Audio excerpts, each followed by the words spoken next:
Welcome back, everybody. This is another deck tech video. I know I haven't done one in an awful long time, but I had some people asking me to do a deck tech video. And many of the ones I did in the past were either like really high-end competitive decks or like very low-end like budget kind of decks. I thought it'd be fun, you know, for my first deck tech video, kind of coming back after a while to do something a little different. So what I want to show you guys is a deck that's really honestly more kind of fun oriented. And just like, you know, what old schoolers would call like a spice deck, you know, where you kind of go for like a theme and you play with some of like your favorite cards. That's what this deck is. And it can do some cool things, but it's not necessarily going to like have crazy expense to it, or you can build it without the crazy expense at least at the very least. And it can do some cool combos, but it's mostly just got fun cards, and the power level of it is definitely more on par with like some of your more like budget decks, or like, you know, the ones that are like new decks or other themed decks. So this is the one I'll jump straight to, like if I run into somebody who like is kind of new to old school, or they're just kind of getting started and they just want to have like a fun, interesting game. So anyways, enough of the jibber jabber, let's get to it. Okay guys, here we go.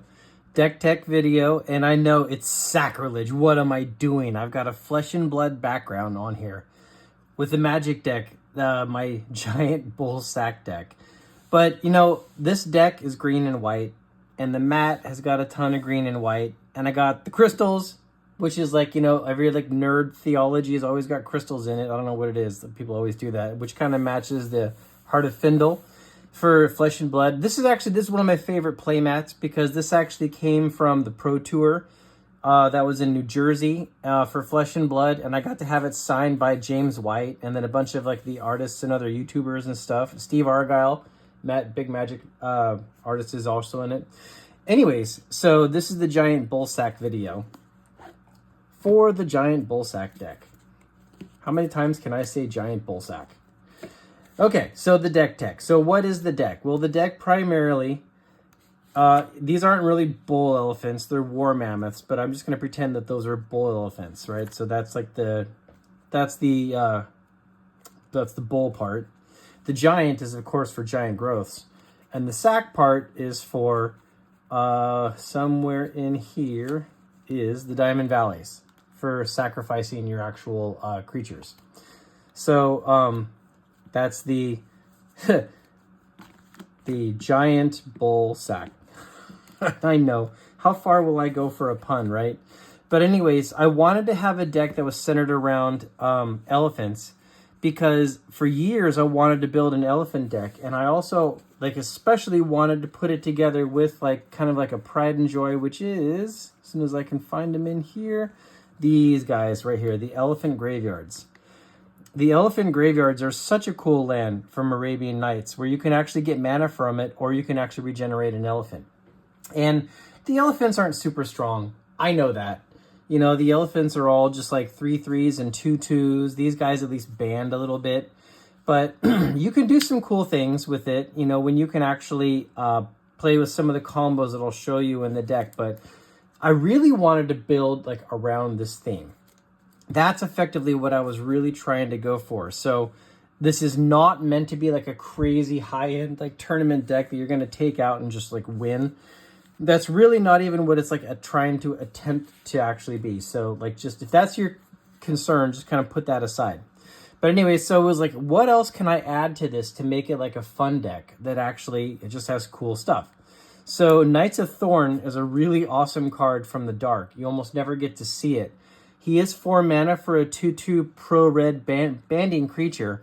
But you know what's interesting is like, you know, you never really think about playing him, but in the fun casual games I've done with people, when he actually comes out, he's actually made a pretty big impact on the game, because I've been able to swing right through people's defense, or he's like, I can giant growth and berserk him and they can't bolt him in response and stuff like that. So he's actually been like a better creature than I actually expected. And, you know, of course, banding is a really great ability for blocking. To have some native good things against black and also just be fun, I got the Northern Paladin inside there. So he can just tap and destroy black permanents, and that doesn't happen very often, but he definitely like threatens people, and it's fun, you know, having something like a Northern Paladin in the deck. So that's the majority of the creature base. And these next ones, like I have Birds of Paradise in there, a playset to actually speed it up. I don't really consider them like so much creatures. They're normally just played as like a little bit of cheap mana acceleration. This is actually a cool one that I got at my birthday a couple years ago when we opened up that alpha starter deck, and Tavis King brought over a sealed deck of 4th edition, I think it was, and then he cracked it and this card came out, and then I bought it from him like on the spot. I wanted the card. So anyways, those are there for mostly mana anyways. And I do have, of course, you know, it is old school, so you got to have some creatures. So I did put some Mishra's Factories inside there. Also because they pair really well with the discs that are actually in there. But for the moment, I'll just say, like, you know, this is the creature base. It is like these types of cards that you're actually seeing here. So generally speaking, you want to have access to your green pretty early because you want to like be able to get those birds out on the table. Most of these other creatures, I guess looking at it, all of them are 4 mana. So they're not going to come out like super fast. So this is really not like a quick deck to just come out and like hit the table really fast. That's one of the reasons like this deck like doesn't really like take down like a lot of game wins. And this is also why it's a perfect deck to play against people that are also playing kind of like newer beginner decks and they're getting used to the old school format. But I do want to be able to do cool things every once in a while. And so what I put in there, and like I'll vary the numbers on them sometimes, but I've got 4 Berserks and some Giant Growths inside of it. And that's because like there are times where I'm just going to want to like just like swing for huge damage. I also like the Berserks because they can actually be used as removal. If there's a creature that like you really need to get off the table and you're willing to take a bit more damage. But, you know, it's so much fun when you could pair up something like these 3. You know, if you can Berserk a 2/2, sorry, Giant Growth, a 2/2 creature, and then Berserk it twice, you know, then that's 20 points. And you can do that off of a factory or like any one of the other creatures that are actually in there. And that does actually happen in this deck. So I like to have some of that surprise. What I'll typically do, and this is maybe just like a decent strategy, the surprise factor counts for a lot on game 1. But then after people have seen it, then they kind of play differently in preparation. Like they'll hold back their Swords to Plowshares, Terrors, and Lightning Bolts. So in case you're about to like pump something up, they can shoot it like as soon as you cast like a Berserk on it. So these tend to be a lot less effective in game 2 when your opponent knows that they're there. So these actually tend to be really good sideboard targets to take out after game 1. Now, so the Diamond Valleys, you know, I had to go with the full, like, giant bullsack theme. So this is the sacrifice. But I do actually like them being in here, and they do actually have a really neat combo that I enjoy. Because if you have something like a huge elephant, say you've dropped an elephant, you dropped a Giant Growth and a Berserk on him. Okay, well, so that's 3/3. That makes him another 3/3, so that's 6/6, and that makes him 12/6. And then if you sack it, you get 12 life. So that's already pretty cool. You're pumping them up a ton, and then you can sack them. But don't forget, there's the elephant graveyards inside there. So if I do all of this, Berserk is a destroy effect. At the end of turn, it'll destroy whatever the creature is, but you can put a regeneration shield on it with an elephant graveyard. So I have the ability to swing for huge damage with an elephant, put a regeneration shield on it, which is going to keep it around. Or if I want the life, I can like sack it to the Diamond Valley. But you know what happens an awful lot of times that you don't always expect? What happens an awful lot of times when you have Diamond Valleys on the table is your opponent will start reserving their actual creature removal because, you know, it's not going to like hit the creature and like remove from game or anything like that in the same way.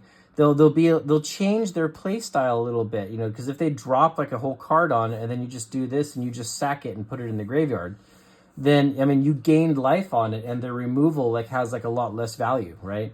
So it's interesting how Diamond Valley kind of like changes the game state. Now, I'm not going to call this a tournament high-end card, the Diamond Valleys, but they're a lot of fun.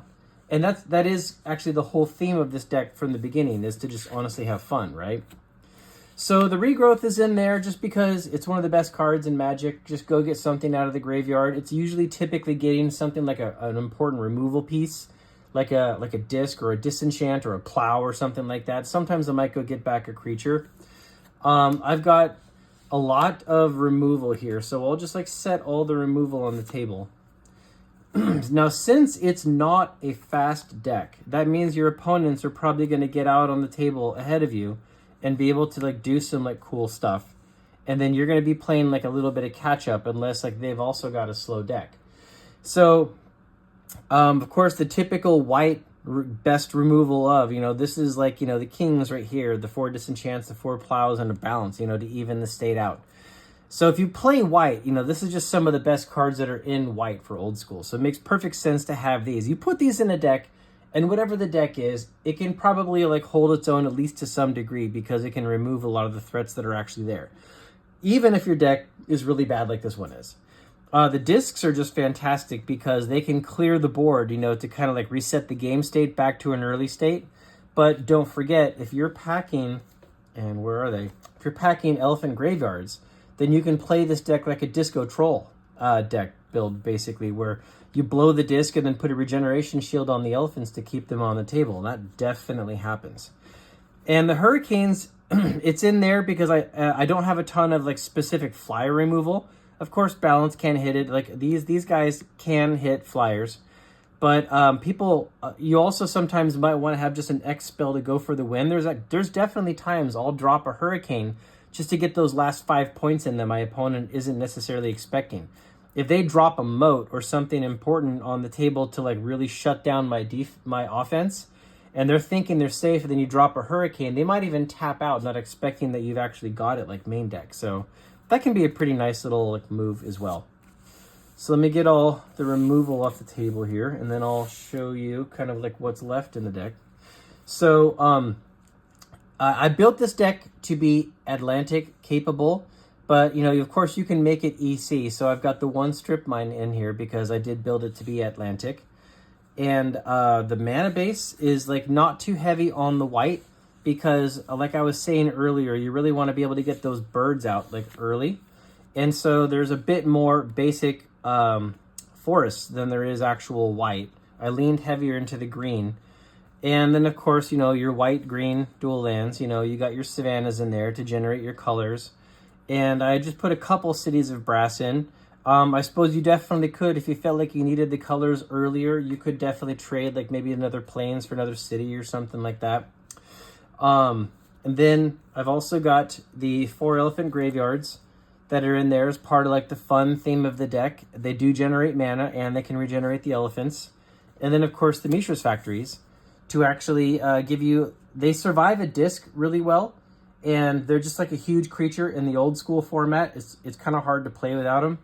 But something that always has to be considered, this is a lot of like colorless mana to effectively like have in your like main deck, especially when you're not playing with like moxes. So you're not fast. And if you want to get your colors on, a lot of times you'll end up like holding one of these lands back because you got to get to your colors. So that's one of the things that actually makes this deck hard to be like super competitive. But again, like I want to keep saying, like competitive was like not really the goal. Fun was definitely the goal. Now, since this is a fun deck, and I kind of always like have it on hand, ready to come out against like, whatever decks, my opponent's going to like throw out there. Generally speaking, I'll keep a sideboard that's like a little bit more generic, meant for like a lot of things. So you got to have like a little bit of like red to like stop them. So some Circle of Protection's red. And I've always liked Karma more than I like Cop Black, because Black has a really hard time dealing with Cop Black or Karma, but what I like about Karma is you can drop it on the table and it makes them second guess playing their additional lands on the table, so they stop building their board state. And Karma by itself can just take your opponent out. I mean, if you can at least like stalemate the match so he can't swing and you can't swing, but you got Karma on there and Black doesn't have any native removal for it, it'll just like end it. And these are also great against like control decks sometimes, because a lot of control decks out there will play dual lands with swamps in them. So, they'll forget that like Karma is like something that can actually hurt them. So I definitely like those solutions. If I felt I wanted another Giant Growth, I've got that last 4th Giant Growth. If I needed a bit more removal, I have the 4th Nevinrall's disc inside of the deck, or I've got a Wrath of God that they might not be expecting inside the deck, in the sideboard specifically.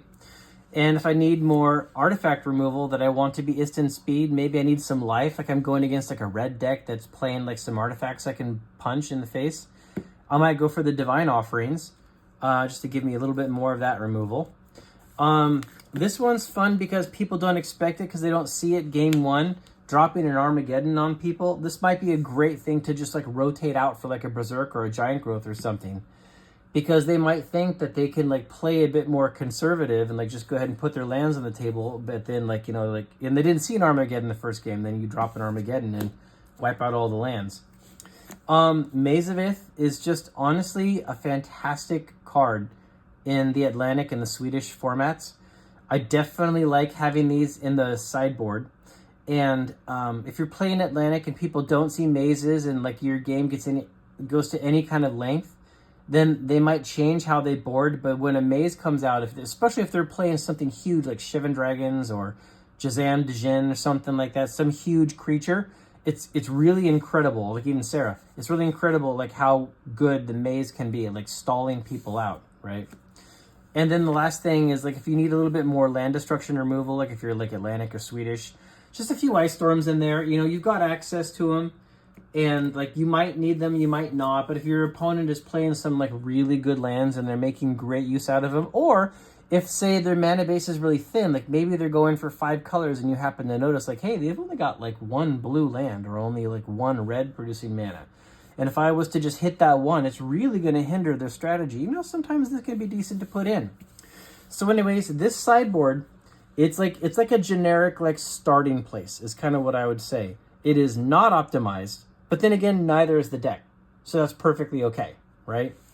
And as you'll notice, like this deck didn't really have like a ton of expensive stuff, like crazy expensive at least. Like some things have definitely gone up. I should mention like most of these cards you can definitely buy in cheaper versions with like either Chronicles or like 4th, 5th edition, something like that, right? So this deck doesn't even have to be as expensive as it is. The ones that are always going to hit you a little bit is of course the dual lands. And you can get factories cheap. And the elephant graveyards can be like a little bit more expensive. They're actually a pretty rare card, right? And they're not a bad card either.